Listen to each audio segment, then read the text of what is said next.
Halo guys, kembali lagi dengan gue Guru guys. Di video kali ini gue akan lanjutin rangkuman novel Mahoga Queen no Futekisou yang udah sampai volume 12 atau lanjutan animenya part 27. Jadi buat kalian yang belum nonton part sebelumnya, gue saranin tonton dulu biar kalian paham dengan alur ceritanya. Oke, mari kita masuk ke pembahasannya.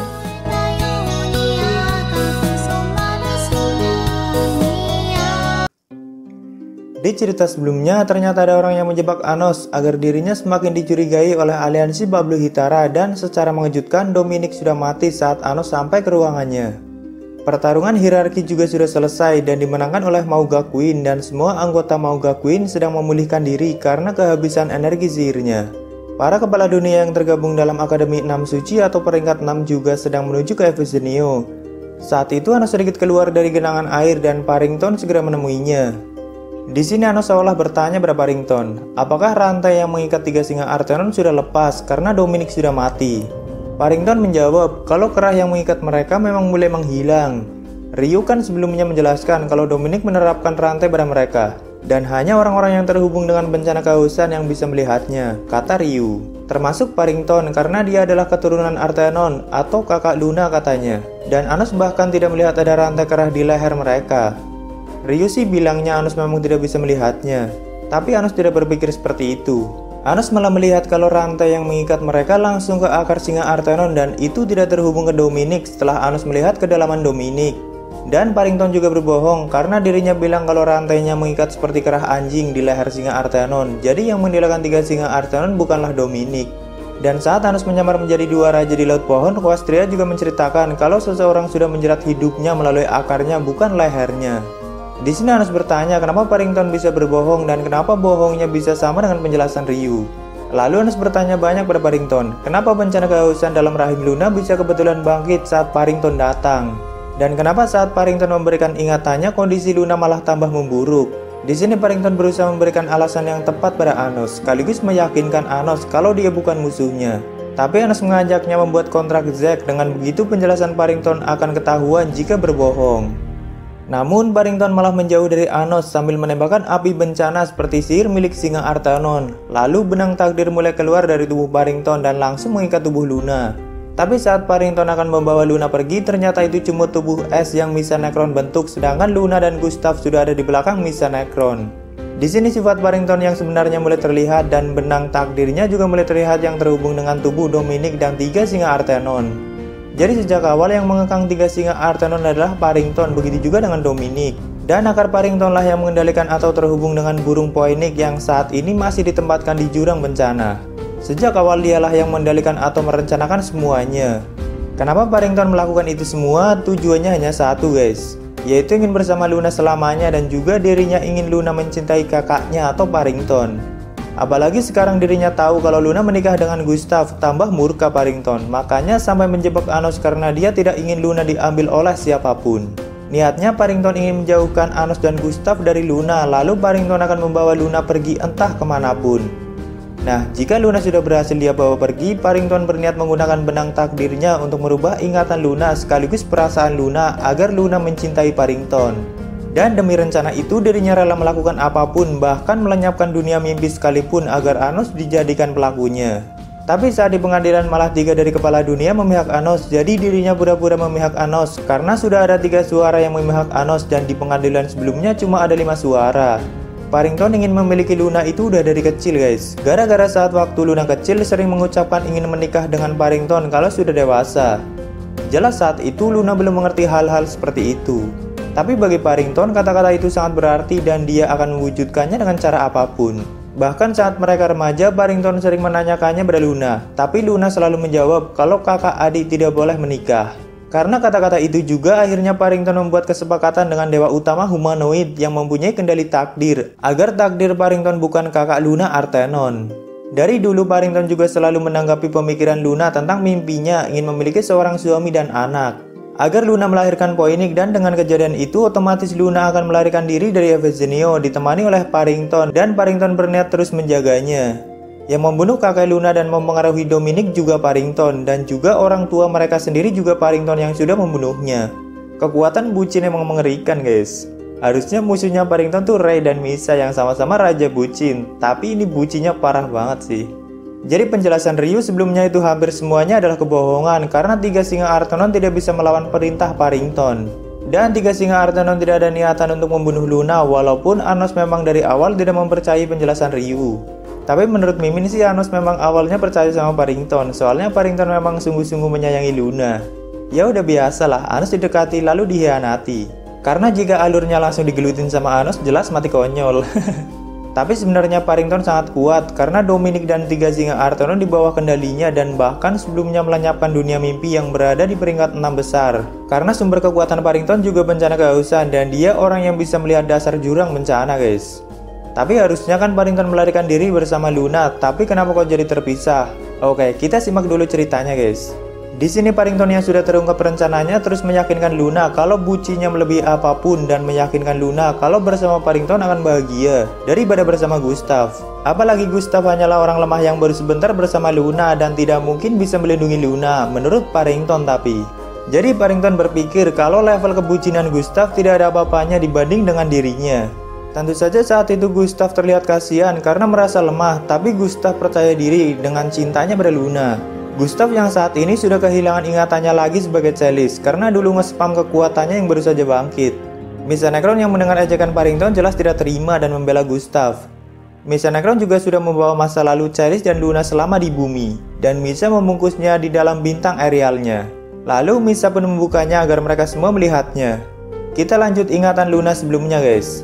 Saat itu kan Luna sudah ditolong oleh Baron atau Raja Suci saat ini.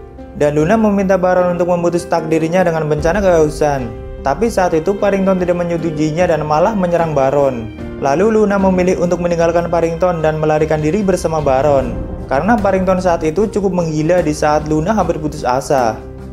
Lalu Baron membawa Luna menggunakan kapalnya sampai melintasi banyak lapisan di Laut Perak dan akhirnya sampai di lapisan terdangkal dan memasuki gelembung yang masih dianggap sebagai dunia berbusa atau dunia yang belum berkembang yaitu gelembung dunia Militia. Namun saat itu masih dunianya Elanesia atau ibu Militia dan Militia belum terlahir atau membuat dunia guys. Baron sengaja membawa Luna ke dunia busa karena hukum di Bablu Hitara melarang seseorang memasuki dunia busa yang belum berkembang.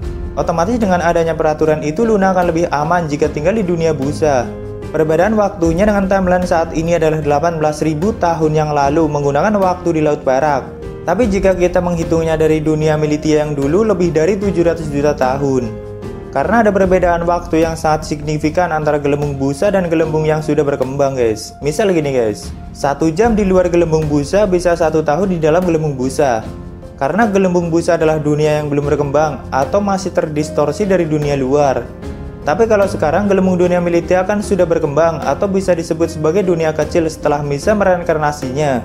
Jadi kalau sekarang tidak ada perbedaan waktunya, tapi sebelum direinkarnasi oleh Misa masih ada perbedaan waktu yang sangat drastis. Atau misalnya Raja Iblis pertama Amura melawan dua raja kan 14.000 tahun yang lalu menurut waktu Laut Perak. Nah kalau dihitung menggunakan waktu di dalam dunia Militia yang dulu berarti udah 500 juta tahunan yang lalu. Tapi kalau sekarang udah sama ya waktu di bumi dengan dunia Evegenio atau yang lainnya karena udah bukan gelembung busa lagi walaupun masih di lapisan terdangkal. Itu tadi sisa ingatan dari Luna guys. Kalau sekarang lanjut jejak masa lalu Luna yang udah dicarikan sama Sekhmet. Tapi ternyata ngeri juga kekuatan jejak Sekhmet sampai melintasi dunia sebelumnya atau dunia Elanesia. Saat Baron sudah membawa Luna sampai ke bumi, barulah Baron menggunakan Advance Mana-nya untuk memutus takdir Luna. Tapi bukannya berhasil, malahan Advance Mana terhisap oleh kekuatan bencana kehausan yang ada di rahim Luna. Tapi Baron yakin kalau Advance Mana tidak akan hancur dan akan sedikit demi sedikit mengikis takdir Luna sebagai putri bencana. Dan itu memang sedikit benar karena takdir Luna sebagai putri bencana sempat melemah walaupun tidak terputus. Dan itulah caranya Advance Mana bisa sampai ke bumi karena terbawa oleh bencana kehausan Luna. Nih pedang emang GG sih, bisa tidak hancur selama di dalam diri Luna padahal apapun akan dihancurkan jika berada di dalam diri Luna. Setelah itu Baron pergi lagi meninggalkan Luna di bumi karena Baron bisa kena hukuman kalau ketahuan memasuki dunia itu. Saat itu di dunia Elanesia lagi kacau-kacaunya, peperangan terjadi di mana-mana dan Luna yang terus berjalan ditemani oleh Neko merah dan biru diserang oleh kelompok iblis. Melihat Luna diserang, dua Neko-chan berubah menjadi monster dan melindunginya, tapi para iblis di bumi yang melihatnya malah semakin membantainya hingga Neko-chan tidak berdaya. Luna juga sempat terkena serangan mereka sampai terlempar dan penuh luka. Pokoknya saat itu Luna kasihan banget guys. Apalagi saat itu sedang hujan dan Luna sangat menderita kalau lihat hujan karena teringat kelamnya Evegenio bagi dirinya. Tapi tiba-tiba langit dipenuhi dengan guntur berwarna ungu dan langsung menyambar semua iblis yang sedang menyakiti Luna.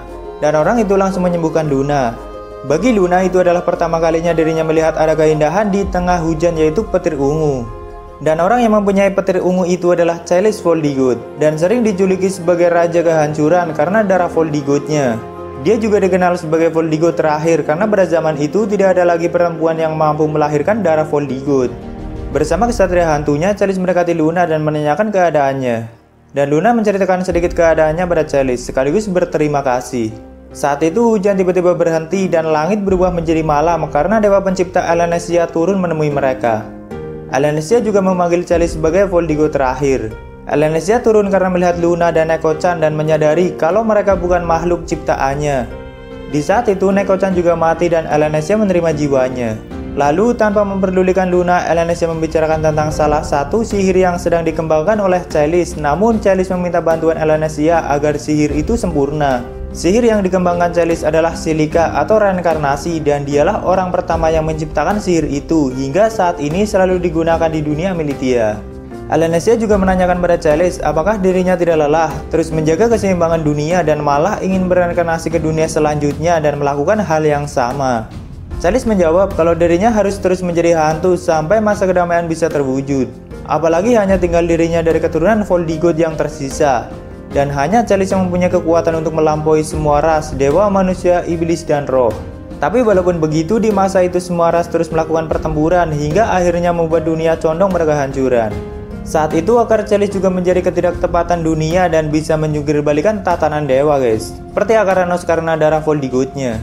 Chalice dan Elanesia juga sudah menyadari kalau dunia itu akan segera mencapai batasnya, makanya Chalice menciptakan sihir reinkarnasi. Tentu saja Luna tidak tahu apa yang sedang mereka bicarakan, lalu Elanesia pergi lagi dan malah menyerahkan Luna pada Chalice. Awalnya Chalice tidak mau membawa Luna, tapi anggota kesatria hantu lainnya seperti Meong Aegis membujuknya dan akhirnya Luna mengikuti mereka sampai ke bukit tempat kesatria hantu tinggal.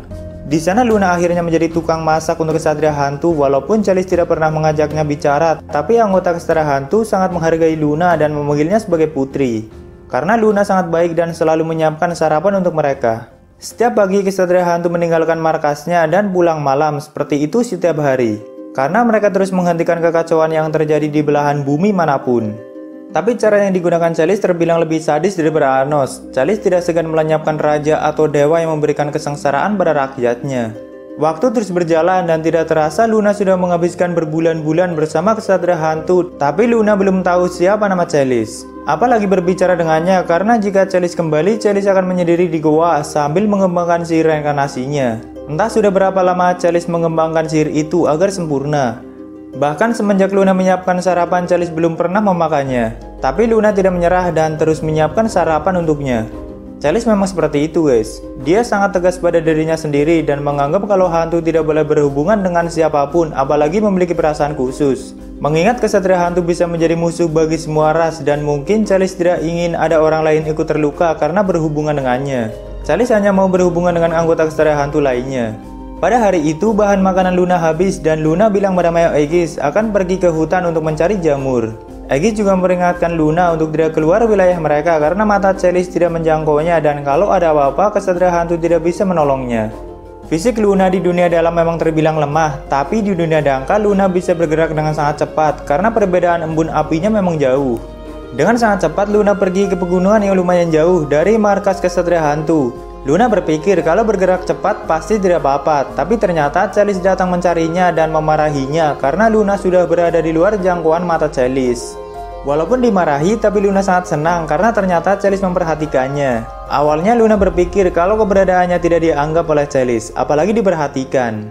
Dari awal pertemuannya, Luna sudah mengagumi sosok Chalice Voldigoth dan seiring berjalannya waktu tanpa sadar Luna mulai mencintai Chalice walaupun tidak pernah sekalipun mereka ngobrol. Tapi anggota kesatria hantu selalu membicarakan sosok Chalice dengan Luna dan Luna sangat menikmati saat-saat seperti itu. Di sini Luna bilang kalau dirinya tidak menemukan jamur yang enak, makanya terus mencarinya dan tidak sadar sudah sangat jauh dari markas. Ternyata geratin jamur juga ikut melintasi waktu guys. Lalu mereka berdua kembali ke markas, tapi seperti biasa Chalice langsung masuk ke goanya. Pada malam harinya Luna memberanikan diri untuk masuk ke gua tempat Chalice melatih sihir dan membawakan banyak makanan.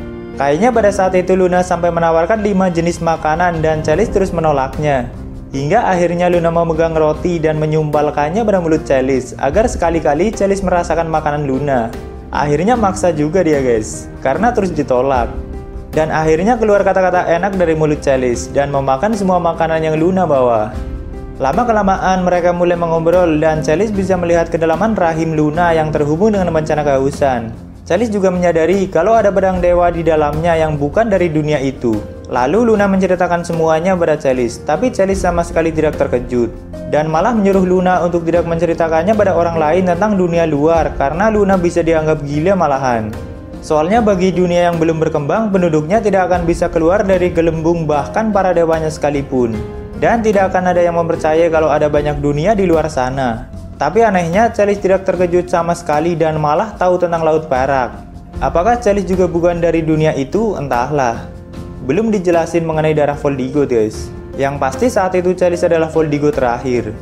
Luna juga menceritakan tentang mimpinya dan malah sekarang Luna tidak mungkin memiliki seorang anak karena rahimnya akan menghancurkan apapun di dalamnya. Sehingga cerita akhirnya Celis sudah yakin dengan sihir reinkarnasinya walaupun belum bisa disebut sempurna, tapi setidaknya akar yang direinkarnasi akan melintasi masa depan. Karena pada saat itu dunia Ellenesia sudah mencapai kehancuran. Dan Celis juga sudah mereinkarnasi semua anggota Kesatria Hantu, lalu hanya tinggal Celis dan Luna di tempat itu, ditemani oleh Ellenesia karena sihir itu perlu bantuan Ellenesia. Saat itu Luna memaksa ingin ikut bereinkarnasi bersama Celis. Luna juga menyatakan perasaannya walaupun Celis tidak memperdulikannya menurut Luna. Tapi Luna akan mengikutinya dan mencintainya. Luna juga menanyakan nama Celis dan Celis juga menanyakan nama Luna. Karena mereka dari awal belum pernah berkenalan walaupun tinggal bersama lumayan lama guys. Ya memang seperti itu Celis Voldigoth dan mungkin juga tidak tahu apa itu cinta yang dirasakan Luna. Setelah itu, Celis menggunakan sihir reinkarnasi pada Luna dan dirinya dan akhirnya akar mereka melintasi waktu hingga sampai ke era Dilhaides sekaligus Azazon masih sering diacak-acak sama Aberneu atau dunia Militia. Tentu di era itu awalnya mereka berdua juga terpisah guys. Tapi di reinkarnasi itu mereka membawa ingatan dari kehidupan sebelumnya. Makanya saat Luna menginjak remaja, Luna terus mencari petir yang berwarna ungu mirip kekuatan Goemon. Karena Celis pasti ada di sekitarnya. Dan akhirnya mereka bertemu lagi untuk yang kedua kalinya. Namun saat itu Parrington juga sudah menemukan keberadaan Luna, tapi Celis sudah ada di sampingnya. Tentu saja Parrington awalnya tidak ada rasa khawatir tentang penduduk yang tinggal di dunia itu, karena di lapisan terdangkal. Tapi saat Parrington menyambungkan benang takdirnya pada Luna, petir Celis langsung menyambar benang itu hingga lenyap. Padahal benang Parrington bisa dikatakan sebagai takdir itu sendiri, tapi si Den Celis juga bisa menghancurkan takdir itu. Parrington yang melihat itu langsung waspada dan mereka bertarung dengan serius, tapi kekuatan Goemon sanggup menghancurkan semua takdir yang Parrington buat. Bahkan benang takdir yang terikat dengan akarnya juga hampir dihancurkan oleh Goemon, tapi Parrington segera melarikan diri dan keluar dari dunia Militia. Bedang Goemon selalu mengikuti Celis mau di kehidupan manapun ya guys, setia banget nih bedang. Singkat cerita, Celis mulai mencintai Luna dan mereka hidup bersama hingga Luna akhirnya mengandung Anos. Dan itulah kebahagiaan terbesar Luna karena akhirnya bisa mengandung. Walaupun Luna tahu setelah melahirkan Anos dirinya akan mati karena tidak mampu menahan akar kehancuran Anos yang merupakan keturunan Voldigoth. Tapi itu sudah keinginan Luna dan dirinya akan sangat bahagia jika Anos bisa lahir. Karena jika saja bukan Anos yang dia kandung juga pasti akan hancur di perut Luna. Tapi karena akar Anos sejatinya adalah kehancuran itu sendiri, jadi bencana kehausan yang terhubung dengan rahim Luna tidak bisa menghancurkannya dan malah sebaliknya. Akar kehancuran Anos jauh melebihi itu. Jadi jika Ryu dan Parrington mengira sumber kekuatan Anos bencana kehausan seperti mereka itu salah besar. Karena akar dari bayi Anos saja tidak bisa dihancurkan oleh bencana kehausan dan malah sebaliknya. Saat mengandung Anos, Luna sempat bertanya pada Celis, sosok wanita sekuat apa yang sudah melahirkan Celis? Karena Luna tahu sendiri kalau bencana kehausan bisa menelan segalanya, tapi akar bayi Anos malah terus mengikis dan menghancurkannya. Celis hanya menjawab kalau ibu yang benar-benar sangat kuat yang sudah melahirkannya di masa lalu. Dan itulah jejak masa lalu Luna dan Celis di bumi yang kekuatan bucinya sampai diremehkan oleh Parrington karena Parrington belum tahu kalau Gustave adalah Celis yang pernah mengalahkannya. Tapi saat memang di bumi, Parrington melawan Celis hanya menggunakan kekuatan takdirnya yang dia dapat dari Dewa Utama. Dan kalau Parrington yang sekarang sudah menghubungkan akarnya dengan jurang bencana melalui benang takdirnya. Jadi perbandingannya lumayan jauh, apalagi Paddington saat ini bisa menggunakan kekuatan 3 singa Artenon sekaligus. Saat itu rencana Paddington sudah terbongkar semuanya, dan tidak ada pilihan lain selain merebut Luna dengan jalan kekerasan. Seketika benang takdir yang tak terhitung banyaknya keluar dari tubuhnya dan sebagian menuju ke Luna, tapi Anos langsung memotongnya menggunakan pedang 2 arah. Oh ya, Turritus Anos kayaknya tidak benar-benar ganda guys. Cuma namanya aja pedang ganda atau 2 arah, tapi pedangnya tetap satu kayaknya. Jadi gue nyebutnya Turritus aja atau pedang 2 arah. Setelah itu Paddington juga mengeluarkan api bencana yang sama dengan singa Artenon dan Anos menabrak api itu dengan bintang biru Dogba Azebara. Lalu secara bersamaan Anos dan Paddington menciptakan 7 spiral sihir dan melemparkan api Egil Ground Angdroa berbarengan. Api itu pun bertabrakan dan saling menjadikan abu. Di saat yang bersamaan, Paddington menggunakan Zagadas dan Anos melawannya dengan Bad Zap, tapi benang Paddington berhasil mengenai kaki Anos dan menjatuhkannya. Kekuatan yang keluar dari tubuh Paddington juga semakin menggila, ada kekuatan ilahi bercampur kekuatan iblis bencana, dan benangnya juga semakin kuat. Lalu Paddington dengan cepat menggunakan benangnya untuk menjerat tubuh Luna hingga seperti kepompong dan melemparkan Gustav sekaligus Misa. Tapi tak lama kemudian langit dipenuhi dengan petir ungu dan ada benang Gaujemon yang mengabang di atasnya. Lalu menyambar semua benang Paddington hingga hancur dan Misa langsung meraih Luna sekaligus melindunginya. Setelah itu Misa membuatkan dunia es dan membawa Luna masuk agar terlindungi. Tapi Paddington dengan sigap mengendalikan mayat Dominic dan menerapkan perintah untuk merebut Luna dan ikut masuk ke dalam dunia es Misa. Chalice yang melihat itu langsung ikut masuk tapi melemparkan Gaugemonnya pada Anos agar Anos yang menggunakannya. Mungkin Chalice sanggup mengatasi Dominic tanpa Gaugemon, dan kekuatan Gaugemon seperti counter alami bagi kekuatan takdir dan kutukan Paddington. Lalu Anos meraih pedang itu dan mengaktifkan mata ungu kekacauannya. Setelah itu Anos dengan cepat menebas tubuh Paddington hingga terkoyak dagingnya. Tapi benangnya dengan cepat langsung menutupi luka itu. Dan Anos dengan cepat pula menusuk Gaugemon tepat di akar Paddington hingga darah Paddington meluap dan berusaha menahan petir siden.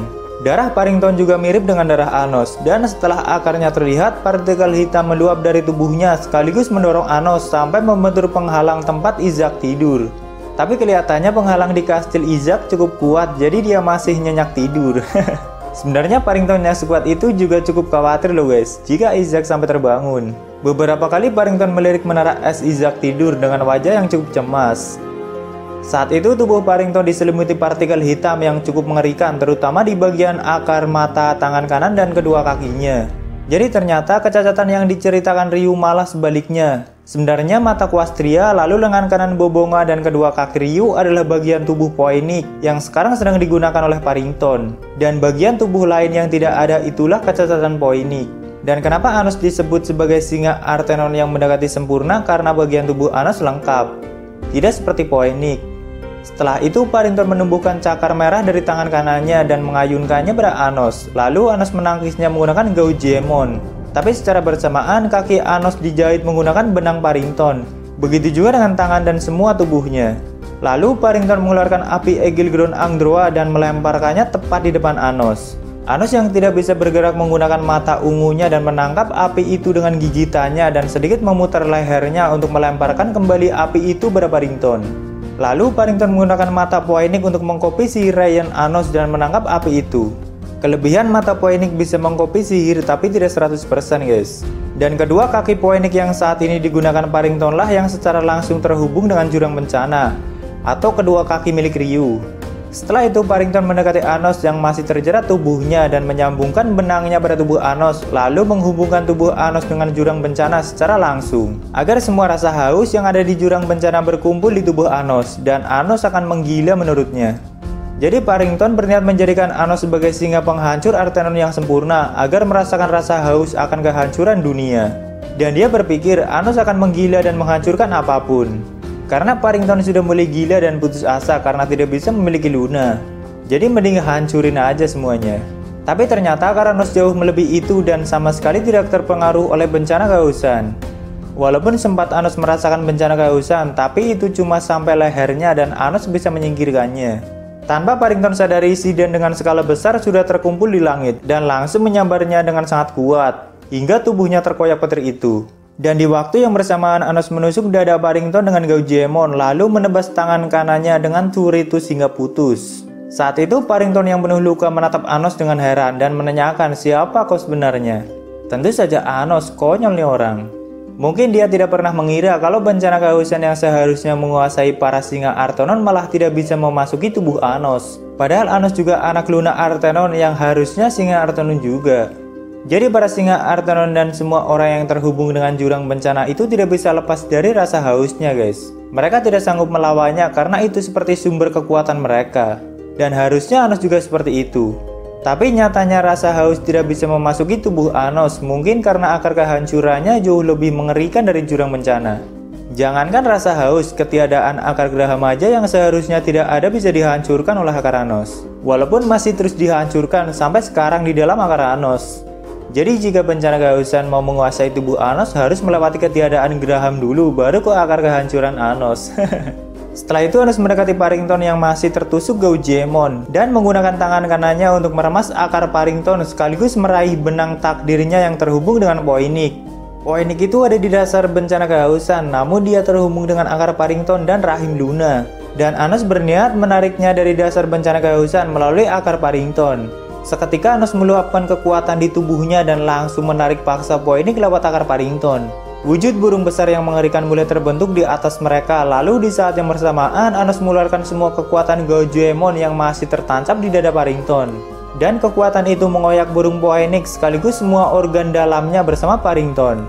Jelas Paddington merasakan sakit yang luar biasa dan tidak kuat menahannya hingga sekarat. Semua benang takdir dan Phoenix hancur tak tersisa karena serangan itu. Tapi Quastria, Bobonga, dan Ryu masih ada guys, karena Paddington hanya meminjam kekuatan mereka. Mimin belum bisa jelasin kenapa mereka tidak ikut lenyap walaupun Phoenix yang terhubung langsung dengan rahim Luna sudah lenyap. Belum dijelasin secara detail di volume ini.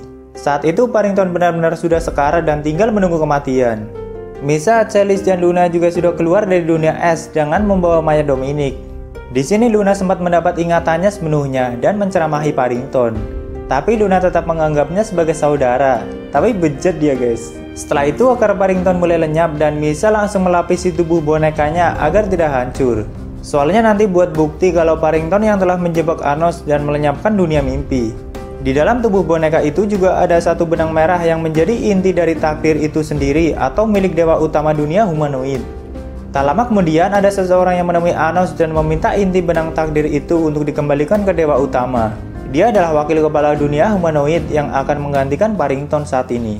Sebagai imbalannya, jika Anos mau mengembalikan inti benang takdir, orang itu akan memindahkan Lonelia agar masalah Anos sedikit berkurang. Anos pun menyetujuinya sambil bertanya bagaimana caranya dia menerbangkan Lonelia. Lalu orang itu meminta Anos berjabat tangan dan perlahan kekuatan mulai berkumpul di tangannya. Mungkin dia meminjam kekuatan dua raja yang ada pada Anos untuk menerbangkan Lonelia guys. Karena pada saat itu Anos hanya tersenyum dan orang itu segera pergi sambil menyamar menjadi dua raja dan menerbangkan Lonelia untuk keluar dunia Avenue. Tentu inti benang takdir juga sudah dia ambil. Saat itu para kepala dunia sudah sampai dan berkumpul bersama Oturu. Tapi setelah mereka melihat Lonelia pergi, mereka tidak mau mengejarnya. Karena mereka memang tidak mau memusuhi Tuan Dua Raja. Setelah itu Anos membawa tubuh boneka Paddington dan menjelaskan semuanya sambil memperlihatkan kejadian saat Paddington menggila. Dan mereka semua pun mempercayainya. Lalu mereka semua kembali ke Babruhitara dan semua anggota mau gakuin untuk istirahat. Mereka juga menawari Anos untuk mengisi kekosongan di peringkat 6 besar, tapi Anos bilang akan memikirkannya. Anos juga berbicara pada Raja Suci dan mengucapkan terima kasih karena dulu sudah membantu ibunya. Awalnya Raja Suci tidak mengerti, tapi saat Anos mengucapkan nama Luna Artenon dia langsung paham. Dan Raja Suci juga membisikkan sesuatu pada Anos, bagaimana Anos bisa berhubungan dengan dua raja. Anos hanya menjawab dirinya pernah main lempar api dengan pelayannya. Singkat cerita, Anos dan semuanya sampai di Babruhitara dan Luna masih tertidur untuk memulihkan diri. Tapi setelah bangun dia sudah menjadi mama Anos yang biasanya dan bercerita mimpinya saat menjadi Luna Artenon. Dan untuk epilognya adalah kejadian masa lalu saat Isabella bertemu kembali dengan Gustav untuk yang ketiga kalinya. Tapi ada hal yang sedikit mengejutkan. Ternyata Isabella pernah dilamar oleh Pangeran Gairadit, tapi Isabella memberikan syarat padanya, yaitu menghentikan hujan yang terjadi pada saat itu. Tentu saja Pangeran Gairadit tidak sanggup melakukannya dan menyerah. Barulah Isabella bertemu dengan Gustav melalui Neko-chan merah dan biru. Dan itulah akhir dari volume 12-nya. Gua tahu kalian mengharapkan si tukang tidur Isaac terbangun. Sayangnya dia masih nyenyak dengan tidurnya di volume ini. Tapi nanti di volume 13 bangun dia. Dan tentu saja Nirvana 7 Step akan tampil untuk ketiga kalinya. Oke, mungkin segitu dulu untuk rangkuman kali ini. Jika ada yang kurang pas dari pembahasan ini, gue minta maaf. Dan kalian bisa koreksi aja di bawah. Silahkan subscribe biar Mimin makin semangat buat videonya. Thank you yang udah mampir, sampai ketemu di video selanjutnya. Salam Kuro guys.